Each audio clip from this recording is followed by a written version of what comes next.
Hello everyone. So, in this lecture, we are going to do emergency provisions from the Indian Constitution. Emergency provisions are given in Article 352 to Article 360. So, what is emergency? जैसा कि नाम से पता चलता है, आपातकालीन एक ऐसी सिचुएशन जहाँ पे सिचुएशंस हमारे कंट्रोल में नहीं हैं, चीज़ें बहुत गलत हो रही हैं। जब भी एक देश होता है वहाँ पे कई बार ऐसी सिचुएशन हो जाती है जहाँ पे हमको पावर की ज़्यादा ज़रूरत होती है उसको ओवरकम करने के लिए।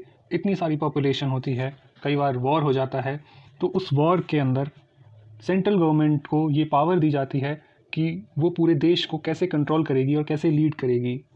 सो इमरजेंसी प्रोविजंस हमारे कॉन्स्टिट्यूशन के पार्ट 18 में दिए गए हैं, जो कि आर्टिकल 352 टू 360 जैसा मैंने बताया। तो रैशनल क्या था कि इंडिया की जो सॉवरेनिटी है उसको बचाने के लिए, उसकी यूनिटी, उसकी integrity, security of the country. So emergency 3 प्रकार की है।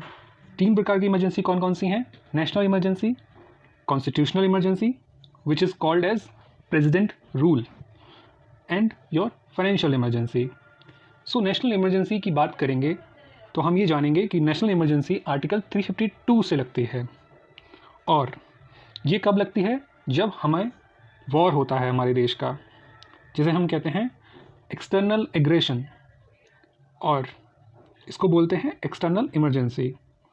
वहीं दूसरी तरफ जब इमरजेंसी इंटरनल रीज़न के कारण हो तो उसको बोलेंगे आर्म्ड रिबेलियन। बेसिकली इंटरनल, यहाँ पे एक बहुत इंपॉर्टेंट पॉइंट ये है कि कभी भी इंटरनल इमरजेंसी इंटरनल इश्यूज़ की वजह से नहीं लगते।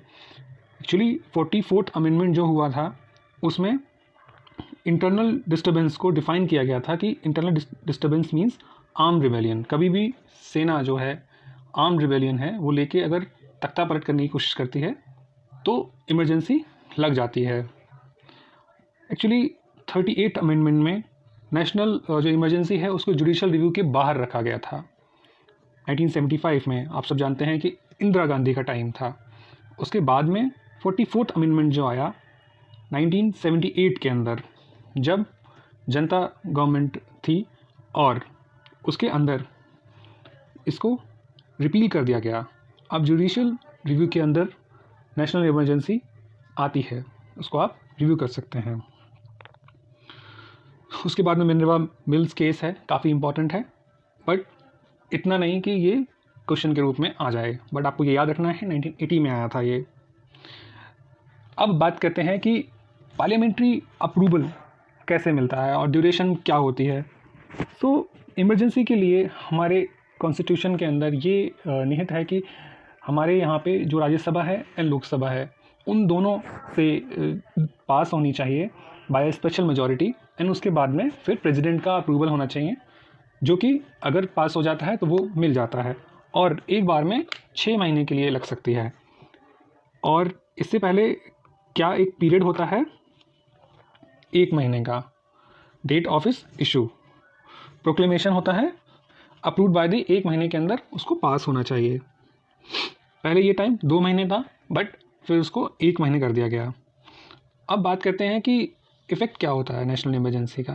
ठीक है, इमरजेंसी का मतलब बेसिकली यही है कि सेंट्रल गवर्नमेंट को मोर पावरफुल बनाना, उसके डिसीजंस पूरी कंट्री के अंदर काम करेंगे, डायरेक्शन दे सकता है वो स्टेट को वो डायरेक्शंस माननी पड़ेंगी।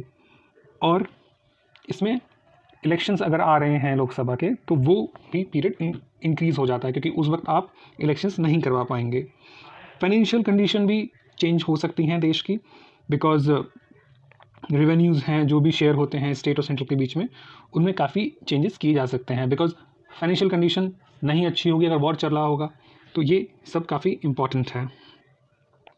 इसके बाद में मैंने बताया Lok Sabha and Rajya Sabha, state assembly, इन सब का पीरियड जो है बढ़ाया जा सकता है, और ये 1 साल के लिए बढ़ाया जा सकता है एक बार में, उसके बाद में कितनी साल भी बढ़ाया जा सकता है।